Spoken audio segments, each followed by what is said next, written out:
Hey guys, Sonar Wave here with some news from the Melbourne Toy and Hobby Fair, courtesy of the Ozformers Facebook page.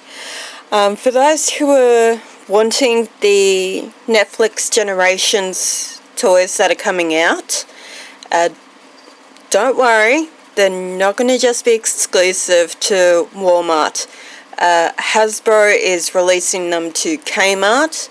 The first wave will hit about June, and then we'll see the other wave sometime later in the year, so maybe around Christmas time, I'm not sure. Skylinks we can expect to see around June in Big W for their toy sales, so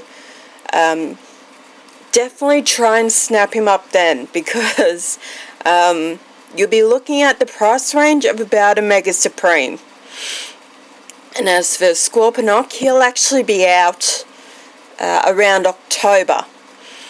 For those of you who are wanting to pick him up, he'll be available around then.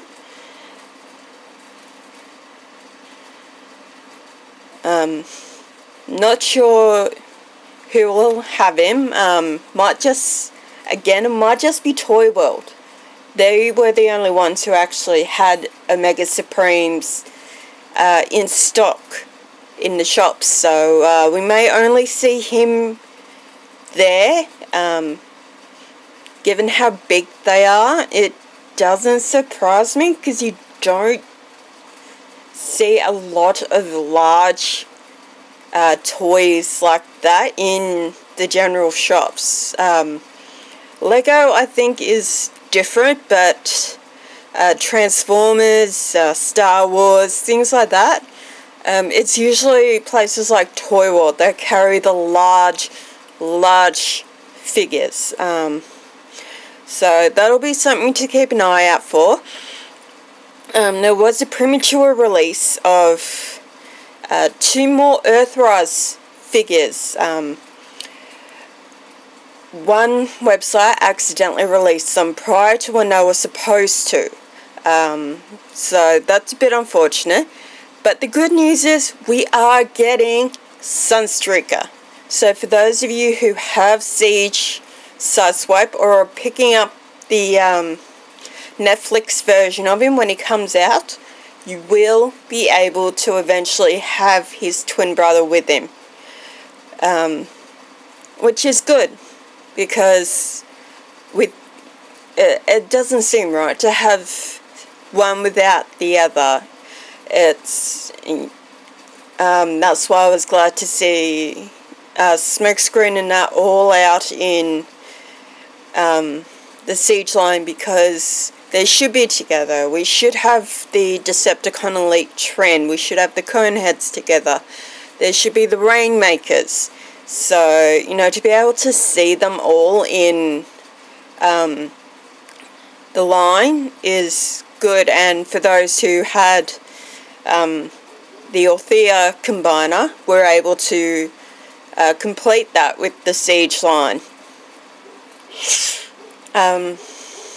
And of course we are getting Trailbreaker as well, and the pictures I've seen, he looks really good. Definitely one to pick up. So there is rumours of a Seeker 2-pack. Debate on who it could be. Some people think it could be the other 2 Coneheads, since we're getting, I think it's Thrust in the line itself. Or it could be Skywarp and Thundercracker, since we are getting Starscream. So it could be either or. I guess we'll just have to wait until it comes out. The mystery box, for those of you who want to know, has been confirmed to have Ultra Magnus in it, with his cape that he was wearing in the trailer, and a battle-damaged Rung. So, definitely a lot to look forward to. And I have a feeling a lot of bank accounts are going to be bawling their eyes out for quite a while. I was on Big Bad Toy Store the other night, and I saw that they had the Mighty Ducks pop vinyls. Not all of the team, but they did have a few. They had Charlie, they had Adam, they had Fulton, they had Goldberg, and they had Coach Bombay.